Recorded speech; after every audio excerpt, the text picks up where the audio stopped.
Imagine sitting down to breakfast and accidentally inventing one of the most famous foods on Earth.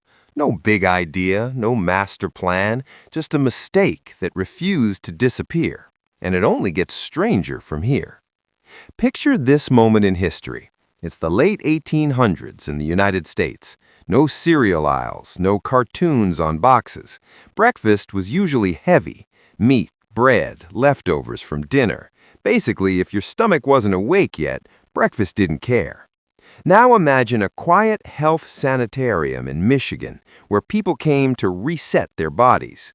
No junk food, no excitement, just discipline, exercise, and very boring meals.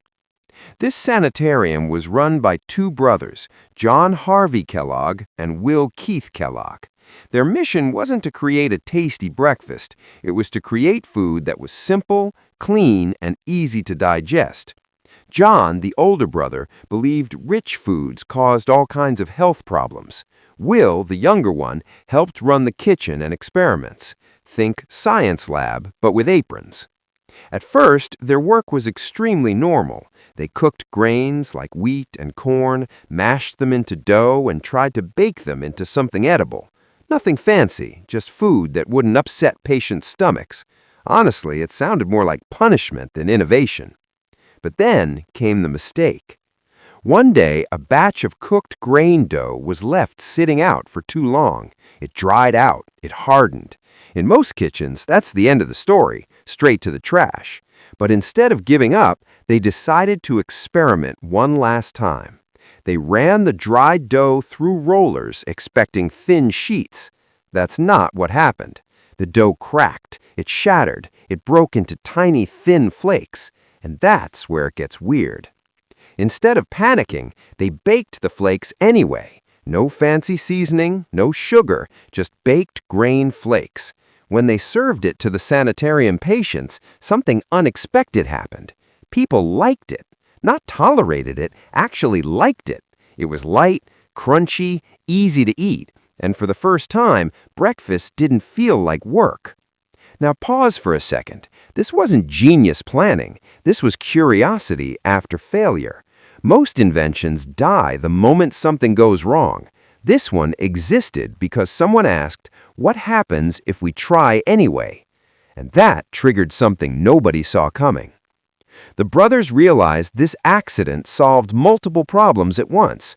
The flakes were easy to digest, quick to prepare, and could be stored for longer periods. No cooking in the morning, no heavy meals. Just pour, eat, move on with your day. Breakfast had just become fast, decades before fast food was even a thing. But here's where the story splits. John Harvey Kellogg saw cornflakes as a medical food, strict, plain, almost flavorless. He believed food should control desires and discipline the body. Will Keith Kellogg, on the other hand, saw something bigger. He saw families, stores, packaging. He saw breakfast moving beyond the walls of a sanitarium.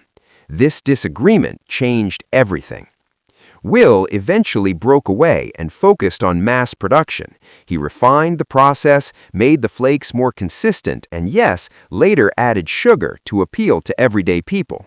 That decision turned cornflakes from a health experiment into a global breakfast product. The turning point came when cereal entered grocery stores. Suddenly, breakfast wasn't cooked, it was opened. Kids could serve themselves, parents saved time, mornings changed forever.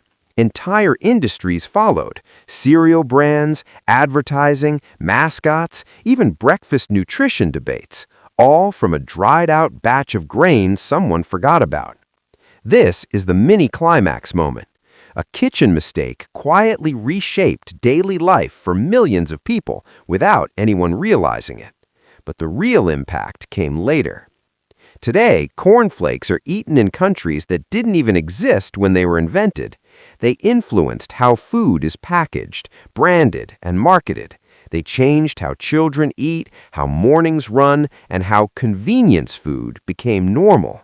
Whether you love them or not, cornflakes helped invent modern breakfast culture.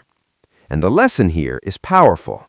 Progress doesn't always come from brilliance. Sometimes it comes from curiosity, patience, and refusing to throw something away just because it didn't work the first time. A mistake can be a dead end or a doorway. And this isn't the only interesting hidden history. Subscribe to Curiosity Vault for more accidental inventions, strange discoveries, and stories that prove the world is shaped by curiosity more than perfection.